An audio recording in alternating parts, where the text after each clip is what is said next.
Hi everyone, it's Becky here. So this is my current art journal and I've been working on it for about 4 months now. This is an A4 size Arteza watercolor sketchbook. So I spend about 30 minutes to 1 hour every day sketching one thing or two. Sometimes if I have time, I sketch a little bit more.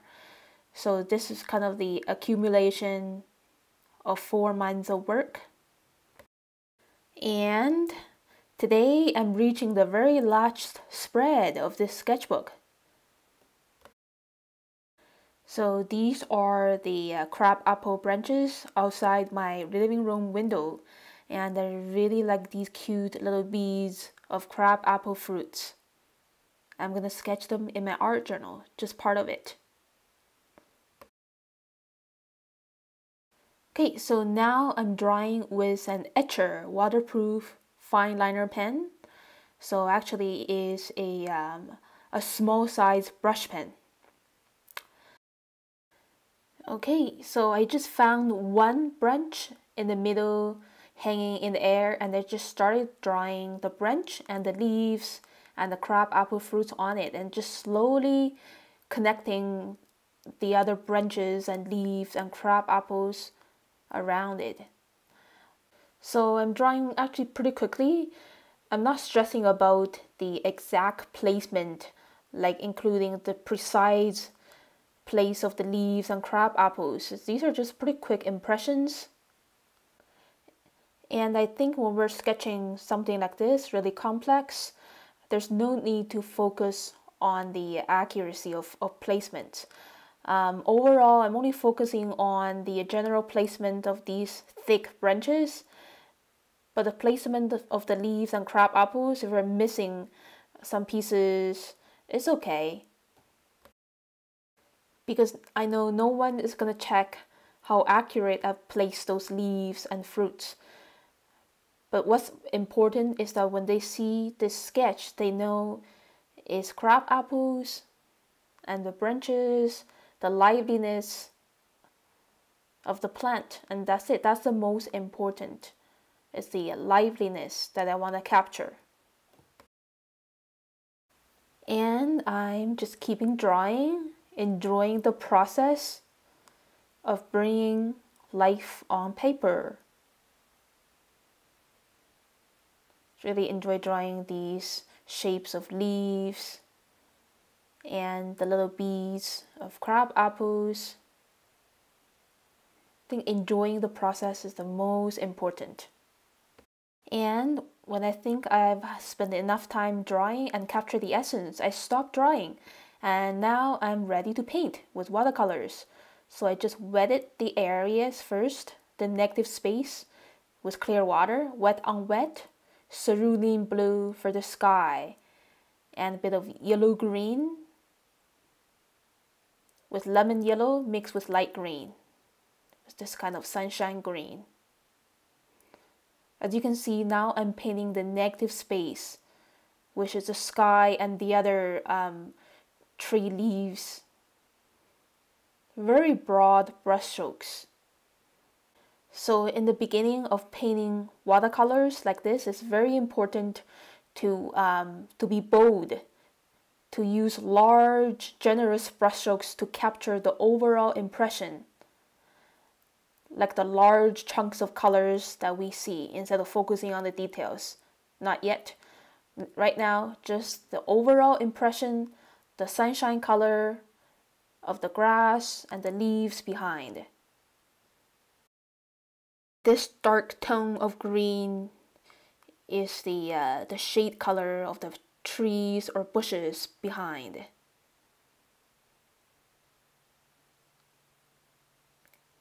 Now I'm using a smaller water brush and using tiny little brush strokes to show the form of the leaves closer to me. So there's more vibrancy. So when we're painting watercolors, there's so many different washes, brush strokes to use.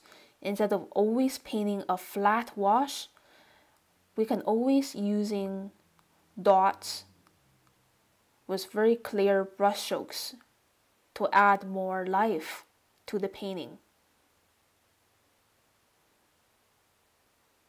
Okay, as you can see, I'm keeping using different sizes of brush strokes by pushing the brush with different pressures. More leaf forms.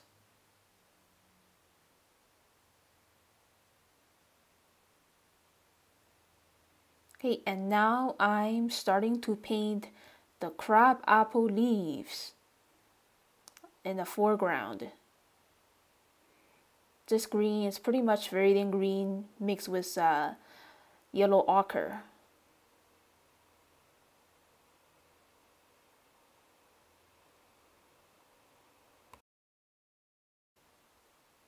And adding some long brush strokes of brown to show the tree trunks a little bit far away behind. So there's more variety of colors. It's more interesting than just green. There's another tree there. So there's balance in this sketch. Now I'm using pretty sharp, thin brush strokes to draw the rails.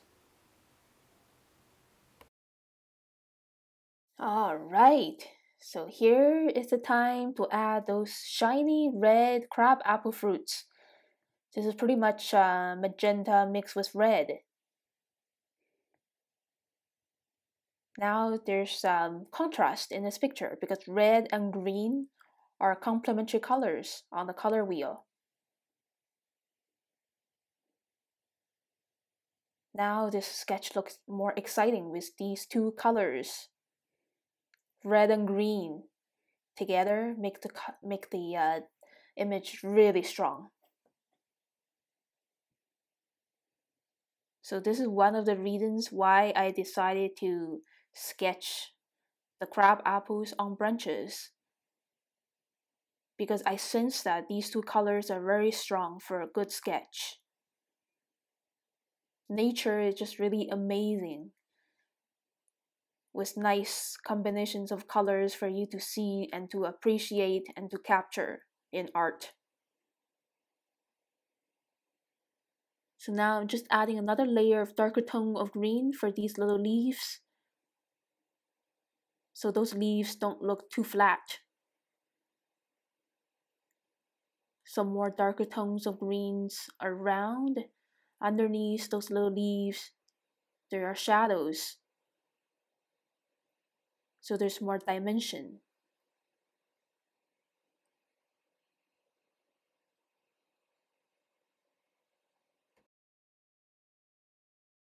Okay, so now I'm more focused on the darkest tone of green to suggest the shadows.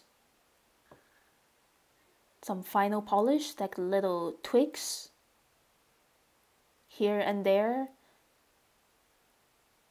but not adding way too much. I don't want to cover some of those shiny sunshine greens on top. So when we're finalizing our sketches or paintings, it's really important to not over add dark shadows. Okay, and here is the finished sketch. So when I see and feel that I capture and painted the essence of the scenery, I stop painting. As you can see, I preserved these sunshine yellow greens, and I have enough shadows to show contrast, the atmosphere of the evening sunshine. I think I'm done. This is just a sketch to capture my impression of my evening time that I see outside my window. Okay, so one of our neighbors has a really big apple tree, and my parents harvested these apples that the neighbor didn't really want. These are ugly, but these are real, organic, nutritious apples compared to the ones that we buy from the supermarkets. So my mom is gonna make some apple vinegar from these apples, and so before she cuts them, I'm gonna sketch in my art journal. So here is my current art journal spread. I think this space a little bit small, so I decided to sketch the basket right over here. So before I draw, I kind of visualize the size and placement on the white blank space first. Now I'm ready to draw the upper part of the basket. And the bottom is already smooth because it's laced. And then drawing these rings, wrapping the side.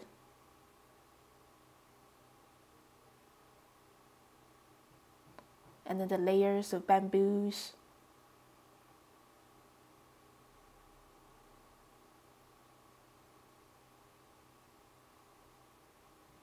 The front side of the basket, again with rings.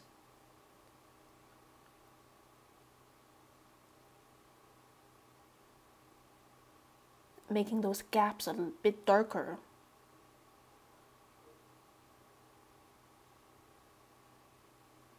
So when we're drawing, we don't have to always use the same density of lines. For some parts, like gaps, we can always use multiple lines to darken the area. And now I'm drawing the laced bamboo pieces.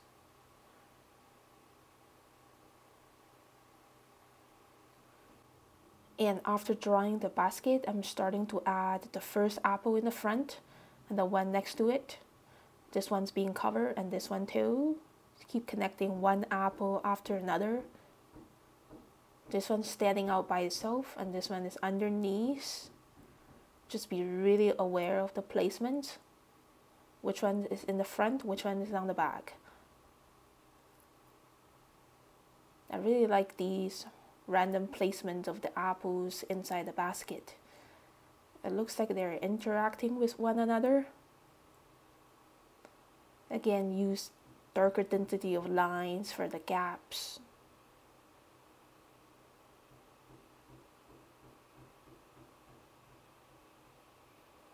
All right, and drawing the stamps and the dent.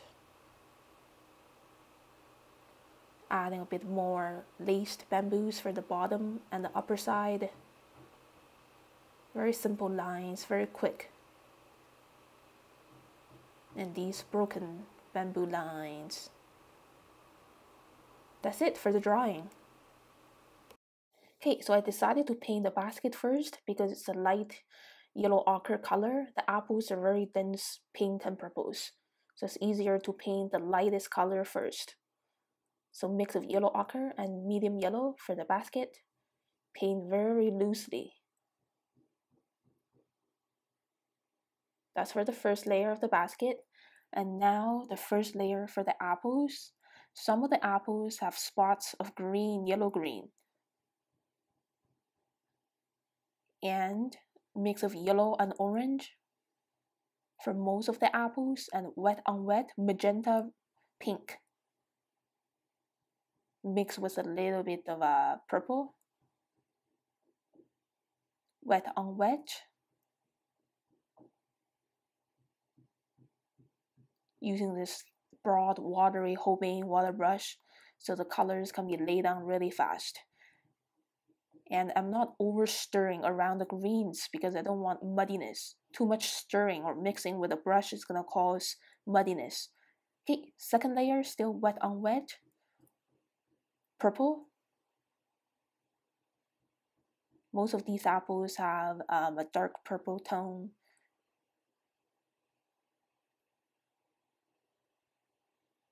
Okay.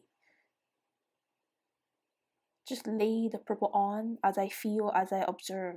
It doesn't have to match exactly what's there. But this is the spirit on the surface of the apple. The dancing pink and purples expressed using broad, brave brushstrokes.